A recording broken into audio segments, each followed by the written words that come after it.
welcome to this edition of the CRCast. I'm David Bernstein, President and CEO of the Jewish Council for Public Affairs, and we are here for yet another season of JCPA webcasts with the people that matter in our field, and we're really excited to have with us Nancy Kaufman.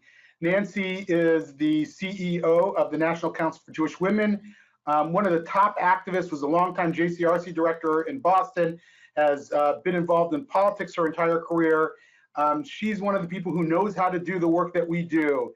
And Nancy, we are thrilled to have you with us. Nancy is, by the way, not retiring, but rewiring at the end of May, and will be doing some other great work, which we'll announce at another time.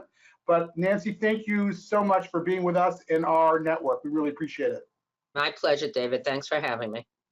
Great. So we're here to talk about Jewish involvement in sort of the progressive world and what it's like today and how it's changed and how we can best influence discourse. And you've been involved in progressive circles your entire professional life, going certainly during your time as JCRC director in Boston and now at NCJW. How has that conversation changed in the past few years? How has our work with the progressive community changed?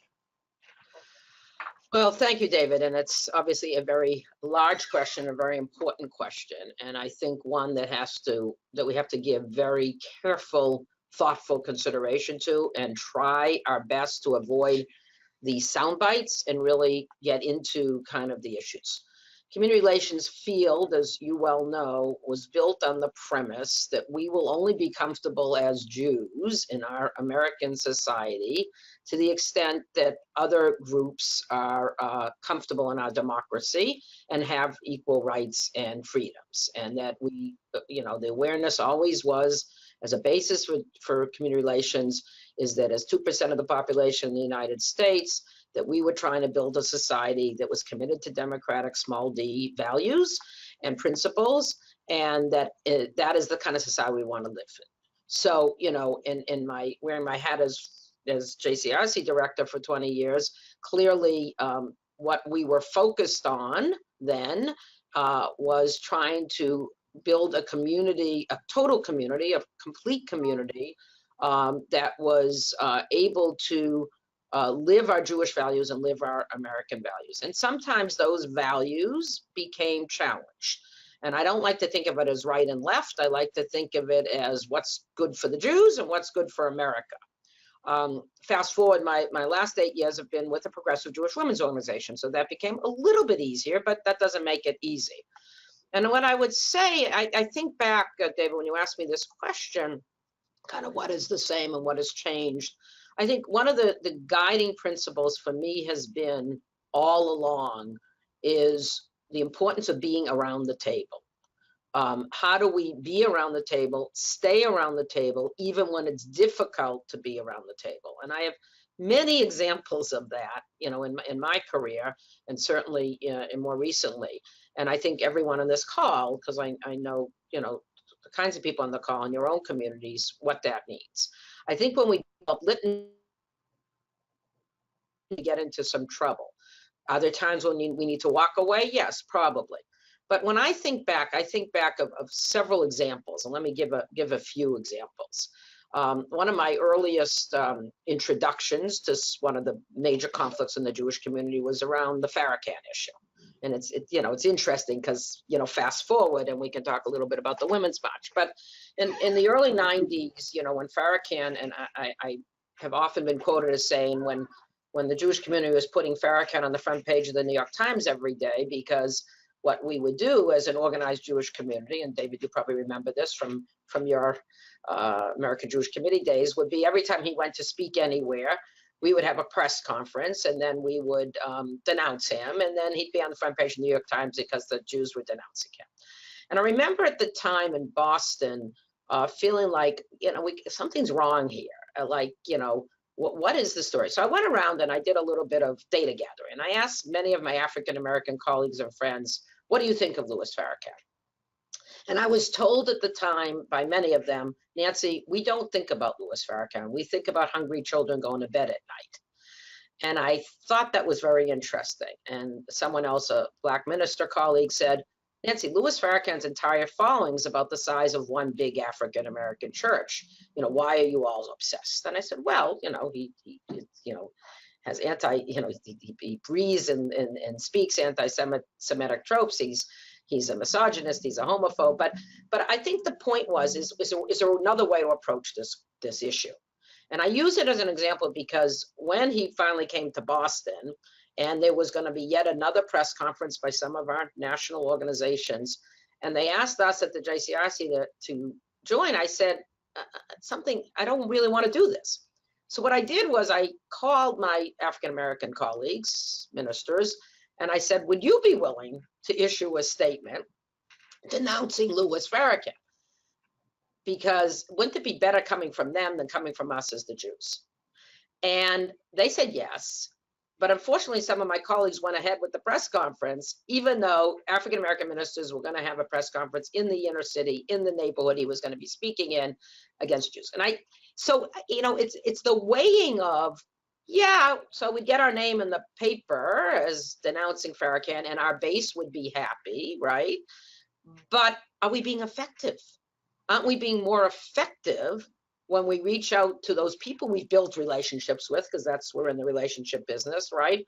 To see if, as a result of those relationships, we could have them speak out. And I think we get ourselves into trouble sometimes when we think what we have to say is more important than what some of our partners have to say. So that's one example. Another example, I'm going to give you 3 examples of this. The other came around gay marriage. Okay, gay marriage, Massachusetts, we were the first. It was a huge issue, something the JCRC at the time took up. But when we were focusing on it, not only did we have our Orthodox members with some issues, but we also had our African-American preachers with some issues, right? And again, how do you deal with that when we felt as a JCRC the right thing to do was to speak out against gay marriage and to support what was happening in terms of Massachusetts and the court decision? So what we did was we engaged a fairly progressive modern Orthodox rabbi to help us come up with a statement that he ended up abstaining on, but not voting against. Okay, but he was involved in the drafting of it. And we went to our African-American colleagues and said, look, we're going to agree to disagree on this one. We're just going to not be able to agree. And we agreed to disagree. The third example I give, it was one of my favorite examples. Some of you might have seen the movie Spotlight, and there's a scene in Spotlight where Marty Barron, the editor of the Boston Globe, is sitting across the table from the cardinal law, and he, basically is telling him, you need to read the catechism here. I had a very similar experience when I first became a JCRC director. I was invited to come to his residence and asked to, and he leaned over and he said to me, the cardinal, Nancy, JCRC is very important. We run the Catholic Jewish Committee together. We're really very important organization. And you work together with us on affordable housing and poverty. But do you think on abortion and gay rights, you could just not do very much? And I said, sorry, no. And, but that didn't mean we stopped working with them on working on poverty. It just meant we disagreed on abortion and gay rights. So you have to be operationally flexible in this work if you're going to build partnerships. Right, exactly. And I think that sort of brings me fast forward to the Women's March, which I know you were interested in talking about. That, Women's March was a real challenge to us, at NCJW and in our leadership. And what do we do? When after the election 2016, we went through a whole process, you might remember, some of you, and convened the Jewish community, convened our secular colleagues. So do we support the Women's March? The early days, 2017, knowing full well at that time that Tamika Mallory and Linda Sarsour were key players. We all knew that. And we entered it very cautiously with a few considerations that we asked the leaders of the march, directly asked that they would be willing to consider. One, that we'd have a role in actually determining the unity principles for the march. We'd be around the table. 2, that it be inclusive and not just be, that it be inclusive of all people. 3, that it not be an opportunity for anti-Israel bashing. and then, you know, some other ones around security and other stuff. And all three we agreed to, and all three were met. And I like to say that that first march in January of 2017, those of us who were in Washington, I saw no signs about ending settlements or anti-Israel than I'd ever seen at any rally, including pro-Israel rallies that we used to have in Boston, when people would show up with, you know, end the occupation signs, right? So I say that because being around the table is important. Fast forward to everything that happened this past year, when the media really made a circus of everything, and not to minimize the difficulty and what happened around Tamika and Farrakhan, I would suggest that there's a broader issue of what does it mean to be part of a movement? What does it mean part of a women's movement? And how do we have an impact by staying around the table versus not? We didn't end up actually being a co-signer on the march, only because we knew that would be a flashpoint, but we did stay around the table. So I offer up, yes, it's gotten more challenging, but again, if we go to the core, which is about relationships and the importance of our relationships, and you can pick up the phone and have the conversation. And I just would end with this. I had a very interesting experience 3 weeks ago. We had a group of 17 Israeli feminists here right before our Washington conference. And we used the Women's March. They wanted to use the Women's March as a case study. This was a diverse group of Israeli feminists who were Palestinian, Mizrahi, Ethiopian, Russian, LGBT, I mean, you name it. And we had a off-the-record discussion that I facilitated around the Women's March with the COO of the Women's March, Rachel Carmona, and the Director of Operations for the Women's March, Director of Communications, Sophia Golan-Elman, who is herself Jewish. And we really had an intense conversation about, you know, what the issues were. It was a very honest conversation. At the end of that, what I got back, what the Israelis take away that they thought was very profound, they told me afterwards, was the fact that we stayed around the table. And now we can actually do a debrief about what worked and what didn't work in terms of an intersectional effort. So that is what I want to say. And I think that it holds true in the environment we're living in now. So it might be a harder environment to do it, but it's still the same basic premise, strategic premise exists now as it did 20 years ago. I believe so. I really believe so. I have a question from somebody, one of the viewers here, that I think really needs to be put on the table because it speaks to what we're talking about. And here it is. There are so many Jewish organizations offering statements purporting to express the quote-unquote Jewish position on a plethora of social and political issues, few of them being existential Jewish issues. Are our Jewish organizations creating confusion in the marketplace of social, political conversation by the disparity of Jewish perspectives? Wouldn't American Jews be better focusing only on Jewish existential issues and leaving public social and political issues to Americans who happen to be Jewish? Well, that's a very, that could be the whole webinar. We'll have to do another one on that, David. I would start by saying, what's a Jewish issue? You know, to me, democracy is a Jewish issue. To me, the right to choose is a Jewish issue because, you know, our Jewish teachings tell us that the health of a mother is paramount. To me, the ability of us to welcome the stranger is a Jewish issue. So to me, those are our Jewish issues. And they're very Jewish issues. And I know for our constituency at NCJW across the country, the reason they're part of NCJW and not National Organization for Women is because of the J.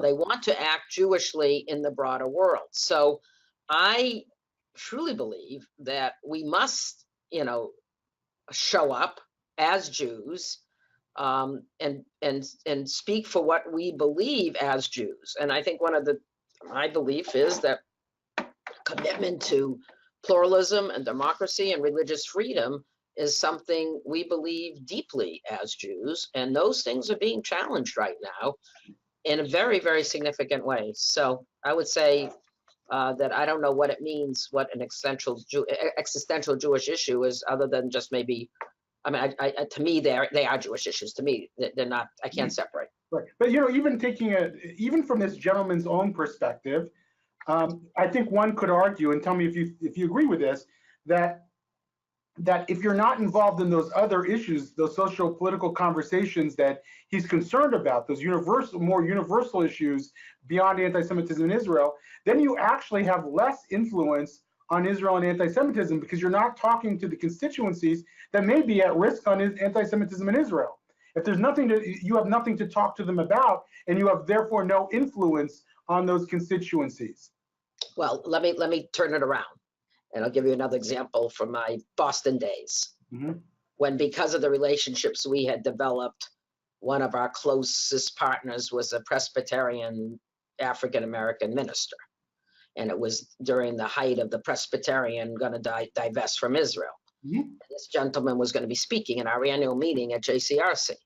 And I asked, and he was someone I had just taken to Israel on one of our trips that we do for non-Jews, right? And I said, you know, it would be great if you would think about, if you're comfortable, not asking you, this isn't, you don't have to, but I explained the issue to him that was going to be coming up at the Presbyterian Assembly that summer. Would he be willing to speak out against divestment from Israel by the Presbyterians? He said, absolutely. So he speaks at the meeting. Why? Only because we had worked on anti-violence work together, anti-gun violence work together. We were partners. And so what someone was important to me, I'd worked on things that was important to him. He worked on things important to me. I mean, that is the nature of what we do in community relations. So I think that we have been much more effective as a community relations field because we have shared agendas based on our commitment to small d democratic values and Jewish values. Right. And certainly religious freedom and the separation of religion and state, and you know, our belief that we should not use government funds to support religion, which is a huge issue, and there's going to be a case coming up in the Supreme Court around this. You know, it's outrageous that that is being put into question, violating the Establishment Clause, and you know, the importance of us ensuring that there isn't an entanglement with religion, which is a violation of the Establishment Clause. So, you know, to me, those are Jewish issues. Our ability to freely, you know, I remember growing up having to say the Lord's Prayer. Well, we don't have to. Or to quote one of my former colleagues and friends and congressmen in Massachusetts, Barney Frank, who used to say, when there's prayer in the school, it ain't going to be the Shema. Right. So I want to get back on the issue of anti-Semitism, where we're dealing with that nationally, we're dealing with it locally, we're struggling. It seems that some of the things that might have used to work for our field might not be working like they once did.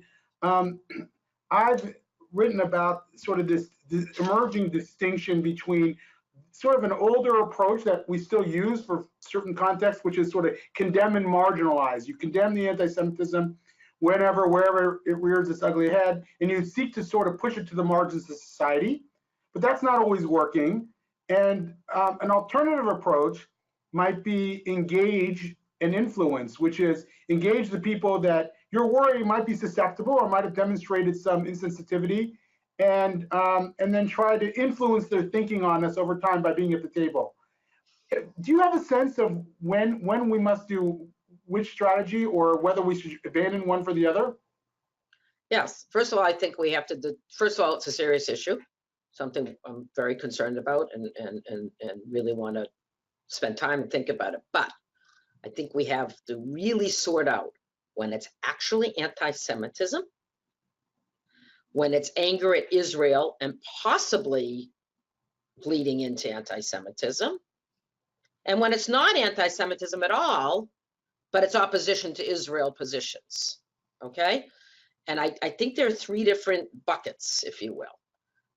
And we all know that the situation in Israel has exacerbated, for some people, a fine line between what's anti-Israel and what anti-Semitism. We all have talked about this at length. And I think there's a difference.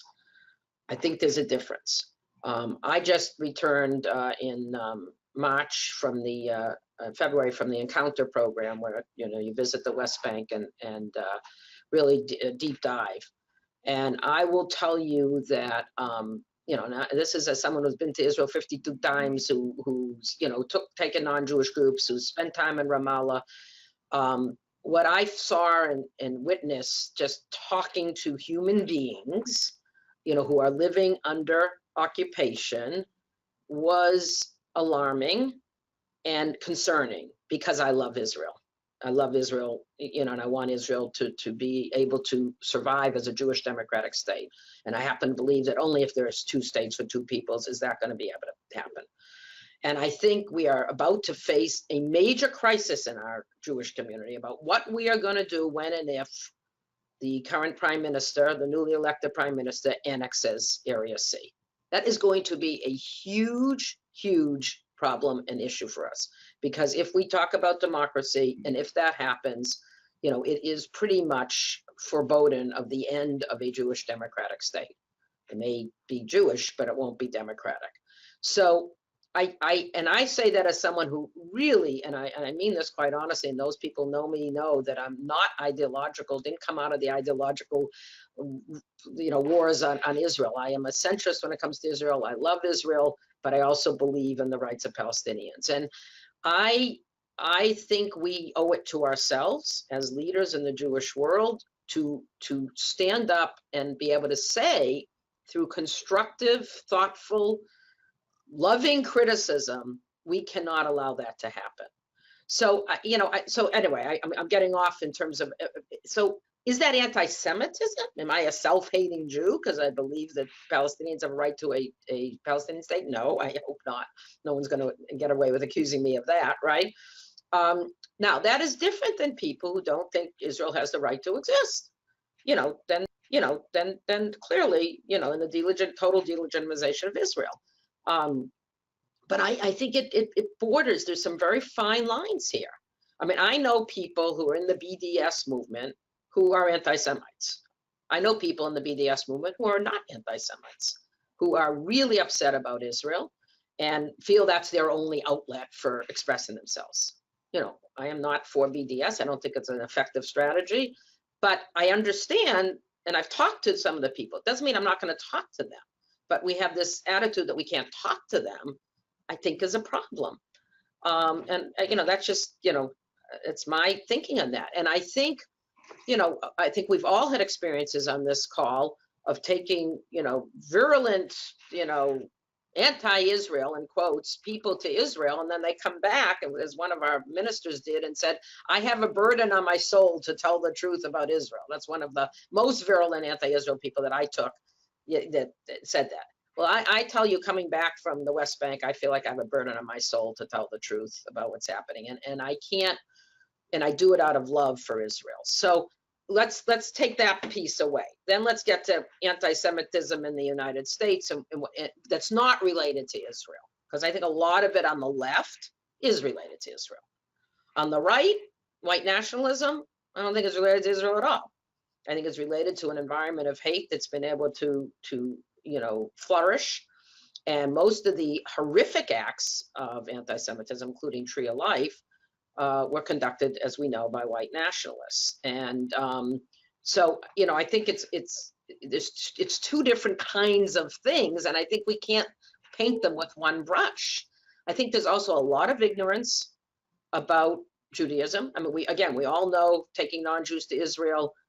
I remember so many times when we went to Yad Vashem and they'd say, I didn't know. Nancy, I didn't know. I had no idea.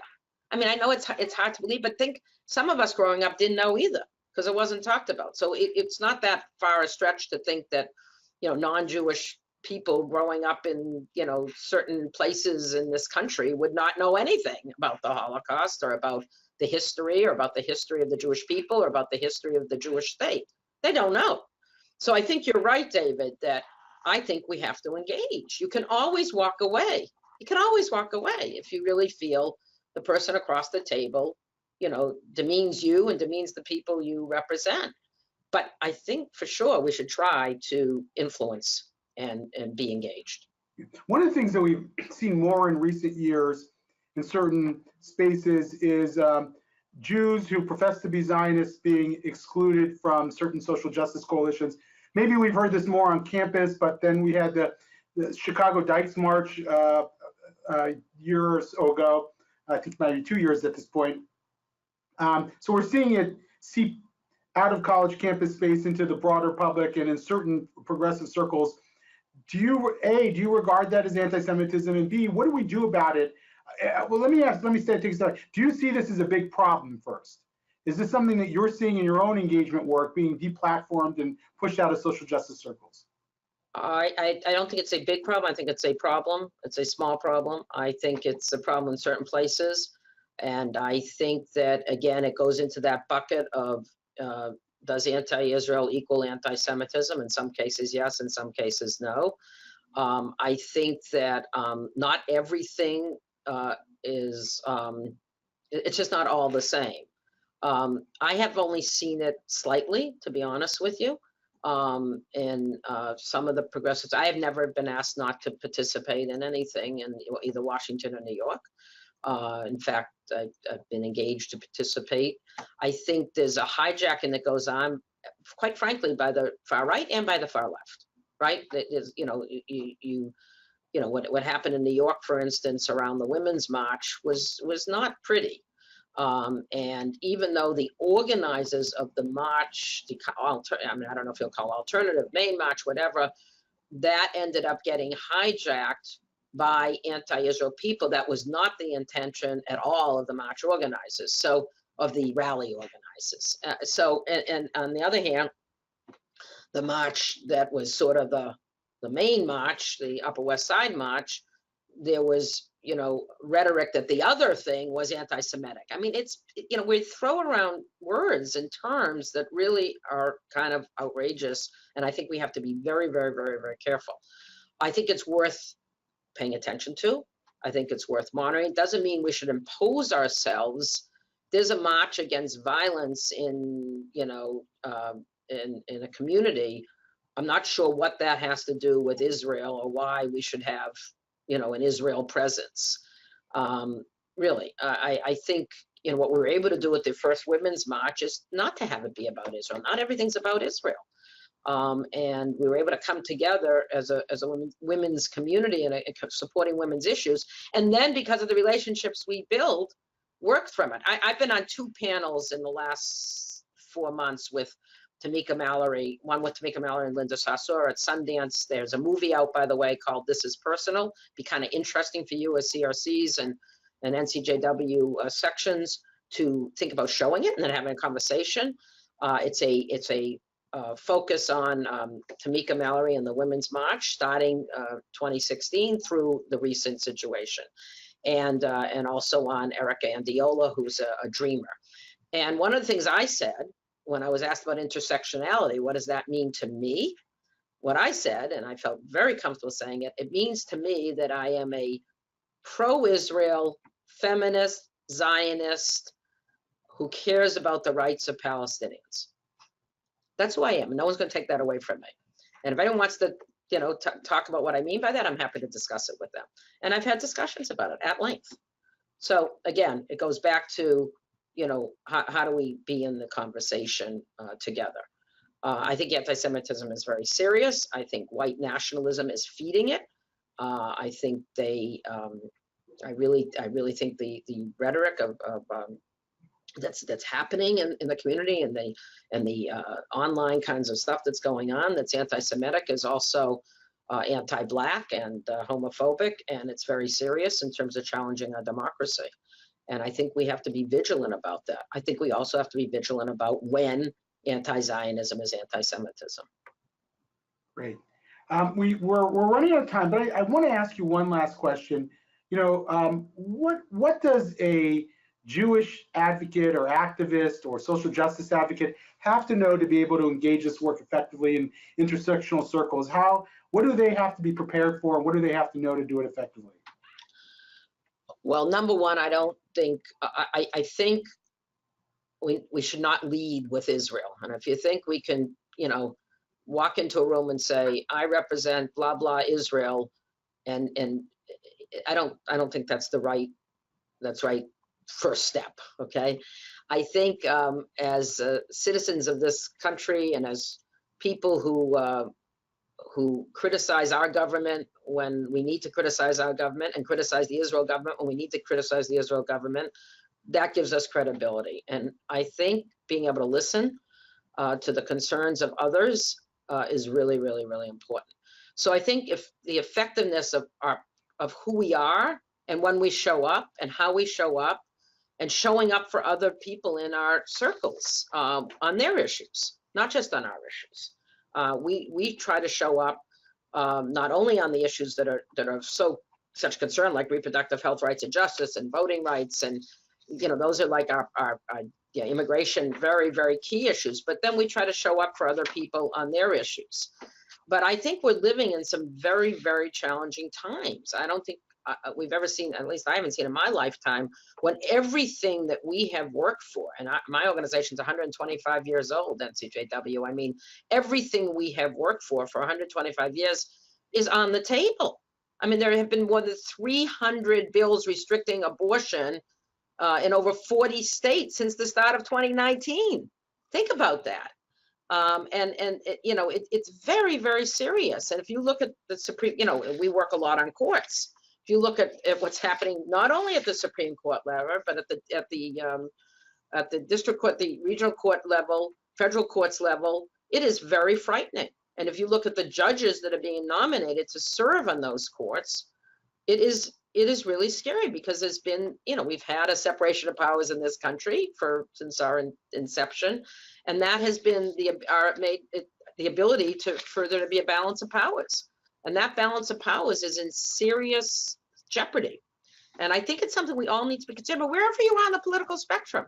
It really, we need to be concerned about it if we care about the things that we have so often worked on. I mean, JCPA has worked for years on separation of religion and state, for years on those issues. And it's all up for grabs. And I think that we really got to pay attention to kind of what is happening in our government at not just the federal level, but at the state level, and what that means for us as Jews as we try to live and advocate for others to live with dignity and freedom. Nancy, thank you so much. Great luck on your rewiring and all that you will have done and all that you will continue to do on behalf of the Jewish people and for social justice. We're announcing our next one, which is with Orly Erez Likovsky, who is who's with the Israel Religious Action Center in Israel, and she's going to be talking about religious pluralism in Israel. And I would commend you to be recommend this. She's amazing at what she does, and it'll be a very rich discussion. So thank you all for joining us. We really appreciate it, and thank you, Nancy. Take care. Thank you, everybody.